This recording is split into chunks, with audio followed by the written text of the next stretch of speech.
2025 has almost come to a close, and these are my most complimented fragrances of the entire year out of my 450 excess bottle collection. I'm a hoarder when it comes to fragrances, guys, but these ones managed to get me the most compliments. Just because they worked for me doesn't mean they'll work for you. These are in no particular order, by the way. Now, if you want to know how to get more compliments on your fragrance, make sure you stay till the end because I will give you a secret that will guarantee you to get a lot more compliments. The first one, I just reviewed this. This is called Grand Soir by Maison Francis Kurkdjian. It's a vanilla amber fragrance, but it's not just linear like a lot of people lead you on to believe. There's actually a lot of depth here. It gives you a woody, slight spicy feel with some like cinnamon bark, but it also has labdanum. This fragrance is so high quality, it's very smooth, but it's for the sophisticated gentleman. I had such an incredibly unique fragrance compliment from this one. I was literally at a restaurant. After 3 hours of applying this fragrance, a woman that was in her mid-50s walked by me, smelt this, went straight up to my neck,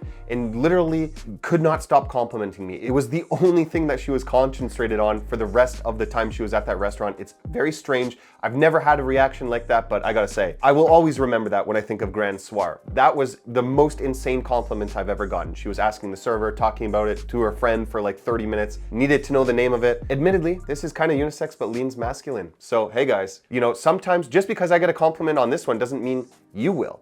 I mean, hey, you might get a compliment on Secretions Magnifique at school. I don't know. That might work for you guys. I have no idea. Actually, this guy's, you know, just so you know, this is a compliment beast, okay? Actually believe that. This is a comedy skit. This next fragrance, I was considering even putting this in an honorable mention, but I just got this recently and it's already pulled me 2 compliments, okay? By strangers. This is the new Montblanc Explorer Extreme. This is kind of like a mishmash of different fragrances. Almost like 2 people had consensual intercourse and made a baby. But those 2 people, one is Dior Sauvage Elixir and the other is Creed Aventus Absolu. Baby, and it comes out like this. You get this kind of like fruity, musky thing that you would get out of like Creed Aventus Absolu. Very fruit forward, but it's very surrounded by woods. Now underneath that, when this dries down, it becomes almost like a dried out spice lavender combination with that licorice that you would get out of Dior Sauvage Elixir. It's very strange because it's combining like a warm weather and a cold weather fragrance. It contrasts. It also gives you power like Jeremy Fragrance himself. This stuff lasts 15 hours on my skin. I'm not even kidding. It was 10 to 15 hours. It was almost overwhelming, but it's super strong to the point that might also contribute to the compliments. This stuff, it's not unique. It's been done before. It's a mishmash of different fragrances, but I think that the power, the strength, the charisma, the masculine energy that this stuff admits, also giving me confidence behind it, helped me get compliments quick. And I guarantee you, when I test this in depth for review, I'm gonna get a lot more compliments. I can already tell. Now, this next fragrance is kind of like a contrasting fragrance. You get elements of the warm weather and elements of the cooler weather. This is Tumi's 19 Degree. This is a fruity leather fragrance with a musky undertone. Raspberry, you get some birch from like a tree. Now, this fragrance is a very professional, kind of like masculine, work-esque smelling fragrance. It's like a business professional fragrance. But the reason I think that this does well for compliments is because of those contrasting elements. The fruits and the leathers combines together to give this contrasty appeal. I've gotten some strange compliments on this one, guys. I've also got this from compliments from friends, family with this one. But the thing I like about this fragrance is it puts me in a very confident mood. Like I just feel like this is an instant confidence boost. And I guarantee that's also why I got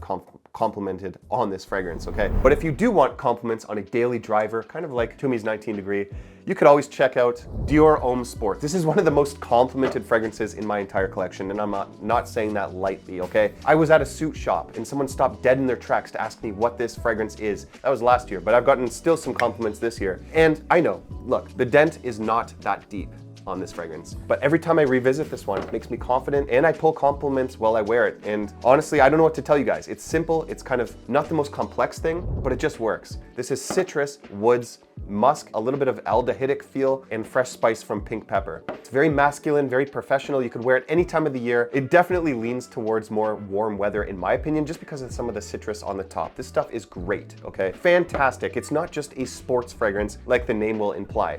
It's as versatile as a sports jacket. I love whoever said that to me. You know, in fact, I love you guys. I just want to let you know, when you guys come up to me and say hi, it genuinely makes my day, okay? Little side note there. Okay, now we're gonna hit you with an actual banger, okay? I'm not gonna be the banger, but this fragrance will be. This is called Killian's Angel Share. Now, I think that this is admittedly complimented by men and women because both feel like they can get away with this. This is definitely straight down the line unisex. It's as gourmand as it can get. So if you do not like fragrances that smell like a edible dessert, avoid this. However, I think there's a little bit more going on here. So this is very boozy with the cognac, but it's sitting almost over top of those gourmandy elements. As this dries down, it does kind of settle into a more floral characteristic. Yeah, this stuff just always pulls me compliments. And I gotta say, it's so strange. I wore this in the weirdest situations. I brought a travel spray with me when I went to Florida, and I was wearing this in the high heat. Now, some people probably wanted to kill me. I'm not gonna lie. They probably wanted to off me right then and there because they're like, this guy's too cloying. I was concerned, guys. I was walking, like looking over my shoulder like this, like, is someone gonna yell at me for my fragrance choice today? Like, I was a little concerned, guys, but I made it through alive to tell the story.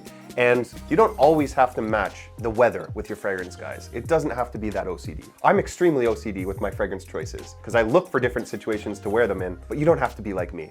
Sometimes stuff like this just smells great and it works. Okay, guys, this next pick is gonna be a little bit of a zesty choice. Like, I'm gonna tell you, some people, some men may not feel comfortable. This is Mango, Orange Blossom, Musk and Plum. That's simple. This is Torino 24 by XerJoff. When I talk about contrasting situations to wear this, I've worn this in the snow. I've worn this at the gym. I've also worn this in an extremely high heat. And guess what? I still get compliments from it. For some reason, it just gives me this like energetic, uplifted, tropical kind of daytime feel. It puts me in a good mood. I wore this fragrance in the winter and someone told me that that smell just transported them into a resort in Mexico, okay? I think this is unisex leaning feminine, but if you have confidence behind a fragrance that can do that, I guarantee you, you're gonna place yourself in a very good position to get compliments because sometimes women just wanna know, what fragrance are you wearing? Because they want to steal it from you. You could gatekeep it and say, you know what? I can't tell you right now because there's other people listening. I can text it to you. Just give me your number. I'll write it down and I'll text you it later today. Pick up lines from Chad Secrets. You guys got to try that one.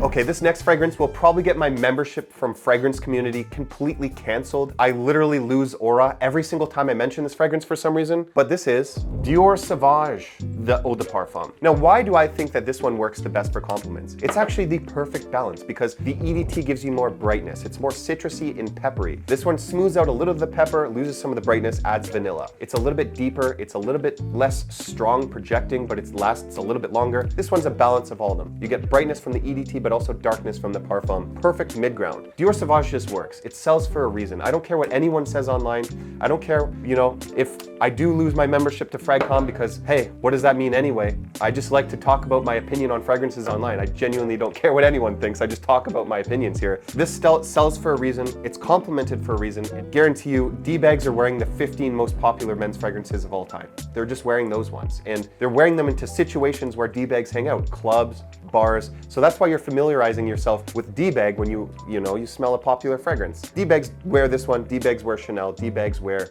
Secretions Magnifique. Oh my God, it smells so good. Now this next fragrance, okay, I'm probably gonna also lose credit for as well. I'm gonna get my street credit ripped out from under my feet for putting a freaking clone on this list. This is Afnan's 9 PM Rebel. Now this isn't really a clone, okay? This takes inspiration of popular fragrances, but it's its own thing. This is a very pineapple forward fragrance with oak moss and musk. One of the reasons I think that this one got me a lot of compliments in the summertime and during the winter is because of its strength. This stuff is so strong, it feels like you just took this stuff on a baseball bat, hit someone across the nose, and gave them a freaking deviated septum. This stuff you will definitely go nose blind to, and others around you will as well. Trust me, I've tested it before. But this stuff, yeah, it smells incredible. It pulls compliments. I feel confident, and honestly, because of the pineapple tropical feel, it definitely leans towards the summer. The weird part about this, it's super strong and sweet, so you might not want to wear this in the high heat, but in a normal summertime situation or for parties in the summer, this stuff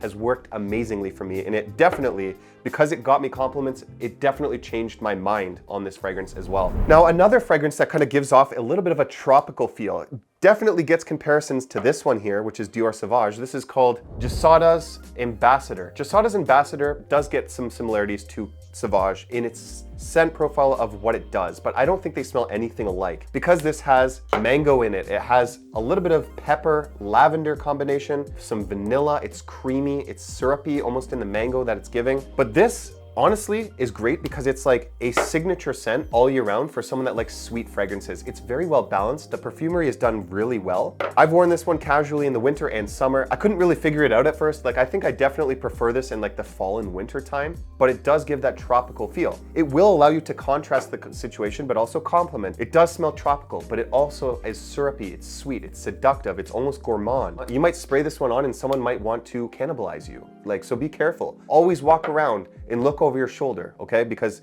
when you're wearing stuff like this, you just genuinely don't know. It's unpredictable. Admittedly, because it's syrupy sweet, not everyone's gonna like this. And if you are sensitive to ambroxan, peppery, lavender fragrances like Dior Sauvage, you might be sensitive to this one as well. Let's keep on the subject of tropical fragrances that pulled me compliments. Stephane Humbert Lucas's God of Fire. This fragrance in itself is not the only compliment getter from this scent profile though. A fragrance that even got me more compliments than this one, which is a clone or an inspiration, is called Ophidian's Mango Bliss. The reason I think that one is a little bit more compliment worthy is because it's stronger and more sweet, okay? But this is basically heavy musk, mango, and ginger combination. The mango here is very nice and realistic. It's super sweet, but the ginger balance it out with this like energizing fresh spice. There is also oud in here. So if you're sensitive to oud smells, be careful. I think this is actually very beginner safe for an oud fragrance because it's not very detectable as oud. If someone didn't tell me there was oud in here, I would have just thought it was a sweet mango fragrance, you know, to be honest with you. But there's also some red berries in here as well. Very tropical forward, a little bit unisex, definitely not a masculine fragrance like the name God of Fire would imply. But yeah, like this stuff just works. Anything in this wheelhouse, the clones, the original will definitely work. And the clones get so close, it's almost indistinguishable from the original. Okay, now we're about to talk about a serious fragrance here. This is one of my favorite designer fragrances ever made. It's like I work at a freaking Krispy Kreme donut and I'm the glaze all over Hugo Boss because I cannot go a video without mentioning a Hugo Boss fragrance, especially this one, Hugo Boss Bottled Absolu, one of my favorite designer fragrances ever made. It's strong, it's attractive, it's charismatic, it's masculine. You can't go wrong with this one. Now it starts with a Davana note. Davana, it almost gives it this like sweet kind of undertone, but to me, honestly, it just smells like a caramel apple. It's very appley, sweet and sugary and syrupy, but underneath that you're getting patchouli, resins, incense that floats through the middle and gives it this masculine sophistication. It's very, very attractive smelling. I'm not kidding. This stuff is also really strong. At first, this didn't work for me to get compliments, but this year it's just ramped up. I wore this in a steakhouse. Heavy, and I got some compliments while I was there. This is very recently, by the way. When I love a fragrance and it gives me compliments, it's just like a freaking elixir. It's insane. The combination between the two, liking a fragrance that gives me confidence and getting compliments on that same fragrance, it's like I just blew my mind. I cannot describe to you the heavenly feeling of that when those two combine. But yes, if you have not tried Hugo Boss Bottled Absolu, you're missing out. It's also very strong, so be careful. This next one, I was almost gonna consider giving an honorable mention because it's only actually given me 1.5 compliments. Why the half? Well, someone asked me, what is that? What is that fragrance? And I couldn't tell if they liked it or not. Exotic Oud by Gulf Orchid. I really like the scent profile of this, but this is basically a clone or an inspiration of Oud's Maracuja. So what that is it's passion fruit with other fruits mixed with oud, leather, and incense-y kind of smell in the backdrop as well. Polarizing, super strong, beast mode, 2 sprays and you're filling up a room with this one. And it lasts all day. It's very beginner friendly with the oud, but combining the oud with the leather gives it a little bit of a darker appeal. Western markets, be careful. If you're Canadian or an American and you're spraying on oud in the summertime, you might knock yourself out. I'm not kidding. Like, it's very strong, you know, and oud can be very polarizing as well. Some people may smell it and think it smells like you just pooped your pants. And some people may smell it and think that it's a heavenly scent profile and they would just love to get to know what that is. But this one, definite honorable mention. Only 1 compliment with this one so far, but it's such an addicting scent profile. I guarantee when I test this one more, definitely gonna pull me more compliments. I can just tell. This is Zoologist Rabbit. I've been diving in a lot to this brand recently because I just got a lot of their fragrances recently, but this one is so addictive. It's kind of like Killian's Angel Share in the sense that men and women can wear this, but what Zoologist does is they kind of like replicate the smell or the environment or kind of like the personality of an animal. So it's like super artistic. But what this one smells like, an earthy kind of vibe mixed with carrot cake in a very sugary sweet carrot cake. Very gourmand. Some of the notes to this are like vanilla, biscuit, carrot, hay, Like, you look at some of the notes to this fragrance and you'll be shocked. Not for everyone though. If you do not like sweet gourmands, kind of like Killian's Angel Share, you're not gonna like this one. But I'm telling you, men and women can get away with this one, and this one has definitely worked for me. I got a very interesting compliment when I wore this one, which I'll keep to myself. But yeah, this is real good stuff. And it's honestly, some of the fragrances I've tried from Zoologist can be hit or miss in terms attraction, but their fragrances are so incredibly artistic that I'm gonna be diving a lot more into their fragrances because I just love what they do, man. And especially they're Canadian. They're a very, very good company to check out, but none of their fragrances are blind buy safe, so be warned. Be very careful. I love this one though. Now guys, I told you I'd give you a guaranteed tip on how to get more compliments from your fragrances. Well, that time has come, and it's by watching this video right here. Once you learn these tips, I guarantee you more compliments on your fragrances, hands down. So make sure you check that out. And let me know in the comments below what your most complimented fragrance of 2025 was. Let's start off 2026 with more compliments, guys. And if I ever see you in person, I hope to be complimenting you as well. Make sure you guys come say hi. I love talking to you guys. Thanks for watching. And I think I'm gonna go and... Why am I even telling you? The video's over. I'm done.